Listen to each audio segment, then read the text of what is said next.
New ইয়র্কের Manhattan থেকে আপনাদের সঙ্গে আছে আমি খালেদ মহিউদ্দিন। নানা বিষয় নিয়ে কথা হচ্ছে এখন। রাষ্ট্রপতির পদত্যাগের দাবি করছেন এক পক্ষ, ছাত্রদের নানা ধরনের দাবি দেখা যাচ্ছে, সমন্বয়কদের জনপ্রিয়তা কি কমছে? অনেক জায়গা থেকেই মনে হচ্ছে যে এই সরকার নানা রকমভাবেই খুব সুবিধাজনক অবস্থানে নেই।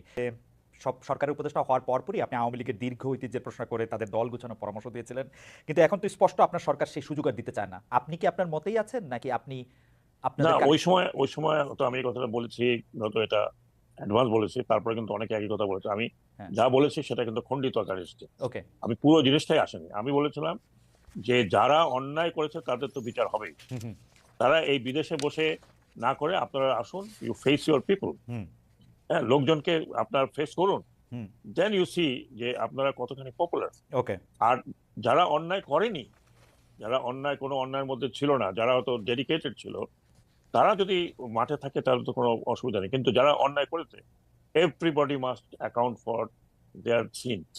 তো ওকে, এটা এটা আমি কেন বলেছিলাম সেটা আপনাকে বলি। জি, 15 বছরে আমি যাদের সাথে ছিলাম, হুম হুম পুলিশ বলেন, অ্যাডমিনিস্ট্রেশন বলেন, 15 বছরে এভরিবডি ওয়াজ দেয়ার ম্যান।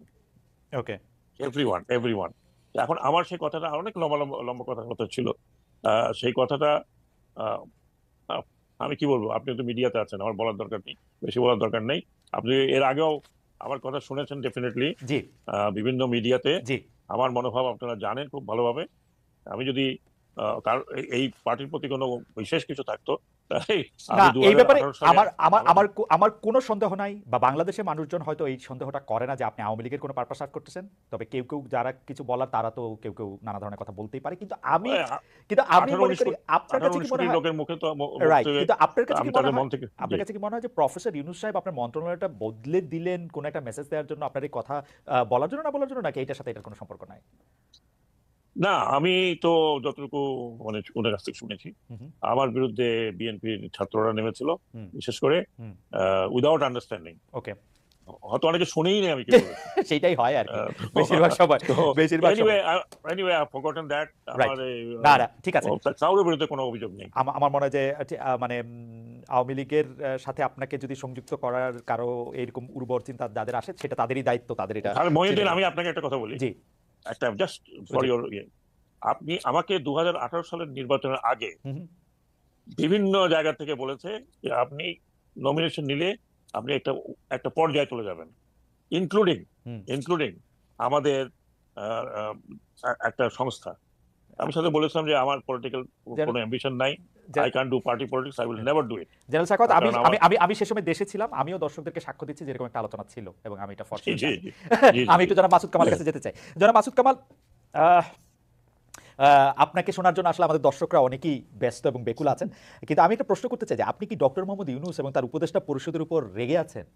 মানে প্রশ্নটা এই কারণে করছি যে আপনি প্রায় শুরু থেকেই প্রতিটা পদক্ষেপের পরের ফলের দিকে আপনি খুবই কঠোর সমালোচনা করছেন, দায়ী করছেন, যেইটা আসলে দায় তাদের দেয়ার থেকে আগের সরকারের বা বর্তমানে যে চলে আসছে গত 30, 35, 50 বছরে, তার জন্য দায়ী করা যায়। কিন্তু আপনি আসলে রেগে আছেন কিনা, খুব ক্ষুব্ধ আছেন কিনা এই সরকারের উপর, ডক্টর ইউনূস সরকারের উপর স্পেশালি? আচ্ছা, ধরেন আমি একটা আপনাকে এক্সাম্পল দিয়ে বোঝাই। জি, সরি, ধরেন আমার ছেলে স্কুলে যায়, হুম হুম সে স্কুলের রেজাল্টটা একটু খারাপ করলো, অঙ্কে মনে করেন সে 100-র মধ্যে 35 পেলো অথবা 40 পেলো। হুম আরো অনেকের ছেলে কিন্তু এর চেয়েও কম পেয়েছে। হুম আমি কার উপর বেশি রাখবো? আমার ছেলের উপরে। যাকে আমি বেশি ভালোবাসি, যার উপর আমার বেশি প্রত্যাশা, তার উপর কি আমি ক্ষুব্ধ হব না? হব তো। আমি আমার সন্তানকে আরো 50 বছর পরে কি করবে, 20 বছর পরে কি করবে, আমি তো সেটা নিয়ে চিন্তিত। কাজে আমি কি বলবো না যে তোমাকে আমি ভালোবাসি, তোমার কাছে আমার এত এত প্রত্যাশা, তো তুমি কেন বাবা খারাপ করছো, এটা আমি বলবো না? কিন্তু কামাল ভাই, আমি আপনাকে বটম লাইনটা বলি, জি আমি বড় ভাই, ডক্টর ইউনূস সরকারকে নিঃশর্ত ভাবে ভালোবাসি। প্রথম দিনও ভালোবাসি, আজকেও ভালোবাসি। কারণটা কেন? তাদের চেহারা খুব ভালো এই জন্য না, তাদেরকে আমি ভালোবাসি এই কারণে যে আমি মনে করি যে এত বছর পরে এই দেশের মানুষ একটা সুযোগ পেয়েছে যে নিজের মতো করে একটা দেশ গড়ার, নিজের মতো করে একটা নিয়ম তৈরি করার, যে নিয়ম থাকলে পরে আরেকজন স্বৈরাচারীর জন্ম এই দেশে হবে না। আমি এই প্রত্যাশার থেকে তাদেরকে ভালোবাসি। তো যখন আমি দেখবো যে তারা ভালো করছে না অথবা ভালোর দিকে যেতে পারছে না, হয়তো বলুন পরীক্ষা যখন হয়নি, হ্যাঁ হয়নি, আমি যখন দেখছি আমার ছেলেটা অঙ্ক প্র্যাকটিসটা করে গেম খেলছে, তার উপর আমি ক্ষুব্ধ হবো না? হবো। তো তুমি তোমাকে খারাপ করতেছো। কিন্তু তো সেই জায়গাটা কিন্তু কামাল ভাই আপনার কাছে কি মনে হয়, কামাল ভাই আপনার কাছে মনে হয় সতর্ক করার চেষ্টা করেছি, কামাল ভাই আমি আপনার কাছে বলার চেষ্টা করেছি আপনারা যেভাবে যাচ্ছেন ভালো হচ্ছে না, কিন্তু কামাল এবং ভাই আমি যেগুলো বলেছি আপনি মিলিয়ে নেন, সবগুলি সত্য হয়েছে, আমি বলেছি কিন্তু ওনাদেরকে, এবং আমি আজকেও বলবো কিছু কথা আপনি মিলিয়ে নেন।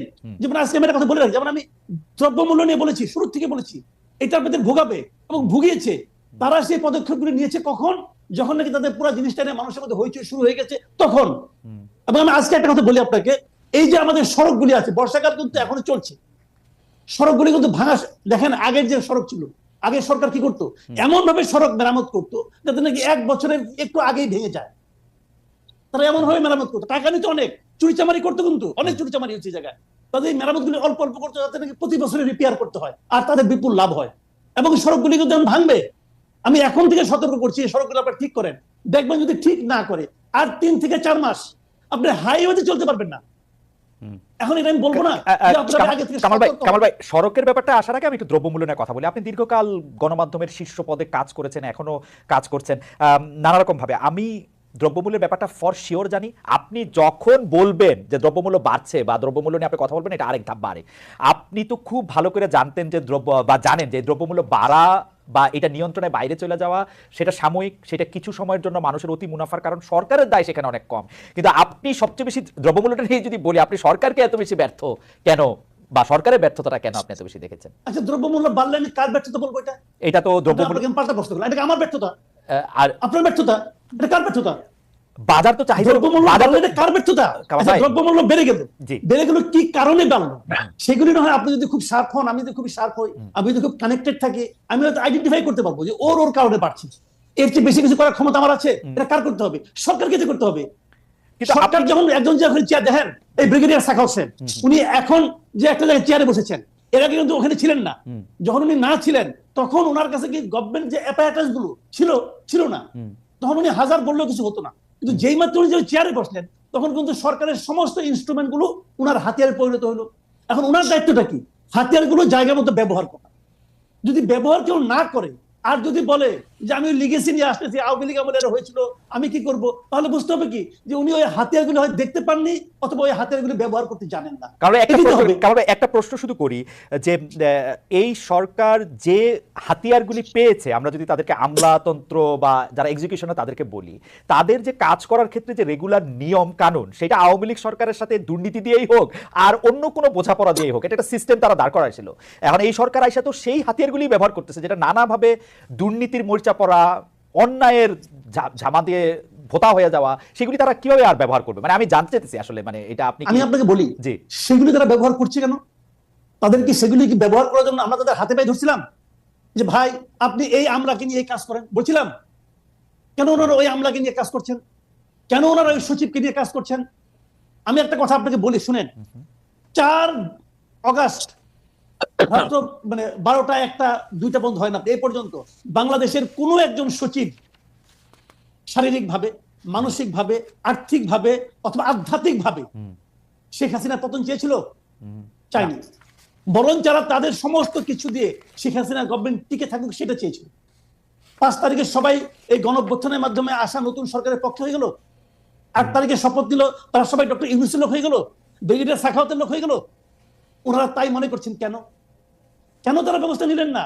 এখন যদি আপনি বলেন যে ওনাদের রেখে যাওয়া ইনস্ট্রুমেন্ট দিয়ে আমি কিভাবে কাজ করব, তার মানে কি ওই ইনস্ট্রুমেন্ট গুলো তো আপনাকে রাখছেন আপনাদের কাছে। আপনি বলবেন কি হতে পারতো? আমি আপনাকে বলি না যে পুরো আমলা আপনি শেষ করে দেন, আমি বলি না। আমি এটা বলি যে যারা নাকি অ্যাক্টিং সচিব ছিলেন যারা, তাদেরকে আপনাদের উচিত ছিল প্রথম 1 সপ্তাহের মধ্যে সরাই দেওয়া। সরাই দিলে কি হইতো? পুরো আমলাতন্ত্র, পুরো ব্যুরোক্রেসির মধ্যে একটা মেসেজ যাইতো। কারণ একটা জিনিস আপনি মানবেন, আপনি দীর্ঘদিন নিজের সাংবাদিকতা করেছেন, মানবেন যে জয়েন্ট সেক্রেটারি, এডিশনাল সেক্রেটারি পর্যন্ত প্রতিভা দেওয়া হওয়া যায়, কিন্তু সেক্রেটারি হতে হলে তাকে অবশ্যই সেই গভর্নমেন্টের সঙ্গে পলিটিক্যালি ইনভলভ থাকতে হয়। সেই গভর্নমেন্টের সমস্ত সেক্রেটারি নিয়োগ হয় রাজনৈতিকভাবে। রাজনৈতিকভাবে নিয়োগকৃত সেক্রেটারিতে সরাই দিতেন ভাই, এতে কোনো দেশের ক্ষতি হতো না। ছাত্ররা যদি উপদেষ্টা হইতে পারে, এডিশনাল সেক্রেটারি দায়িত্ব পালন করতে পারতো। পারেন নাই কেন করতে? কারণ আপনারা ওই সিস্টেমকে টিকে রাখতে চাইছেন। এখন চাইয়া নেওয়ার পরে যদি বলেন যে আমার হাত পা বাঁধা, আমি কি করবো? অন্য একটা জায়গা থেকে বলি, আপনার কাছে সত্যি মনে যে সিস্টেমটা টিকে রাখতে চাইছে এই অন্তর্বর্তীকালীন সরকার? ধরেন 80 জন সচিবের বাদ দেওয়াটা কি প্র্যাকটিক্যাল ছিল? মানে প্রথমে আইসা প্র্যাকটিক্যাল ছিল, কিন্তু ছিল। এই সরকারের পক্ষে উপলব্ধি করা কঠিন ছিল। আচ্ছা। কেন ছিল? কারণ এই সরকারের মধ্যে অনেকগুলি সচিব ছিল। ও, হুম, এই সরকার সচিব নির্ভর সরকার ছিল হুম, এবং বয়স্ক সচিব সবাই, রিটায়ার্ড সচিব ছিল অনেকগুলো। হুম। তারাই প্রভাব বিস্তার করেছেন এবং তারা বুঝে, আমরা- এবং যখন একজন লোক বয়স্ক হয়ে যান হ্যাঁ। তিনি কিন্তু পরিবর্তনকে ভয় পান। আমরা অনেক একদিকে আমরা, আবার একদিকে বয়স্ক, পারবেন না তো কিছু করতে। না, কামাল ভাই খুব চমৎকার হয়েছে করে তাই। বলছেন, কামাল ভাই খুবই চমৎকার করে বলছেন। আমি আজকে আরো অনেকগুলি বিষয় আছে, সেজন্য আমি এইটা এখানে রাখলাম, কিন্তু আমার অনেক শুনতে ইচ্ছা করতেছে আরো। ব্রিগেডিয়ার জেনারেল সাখাওয়াত, আপনি কি একটু বলবেন? কামাল ভাই একটা একদম স্পেসিফিক কথা বলেছেন যে আপনারা আসলে এই যে অজুহাতগুলি এগুলি রাখতেই চাইছিলেন, গত সরকারের এই মাথার উপর চেপে বসা থাকা সিন্দাবাদের ভূতের মতো লোকদেরকে আপনারা রাখতেই চাইছিলেন, এটা কি ঠিক?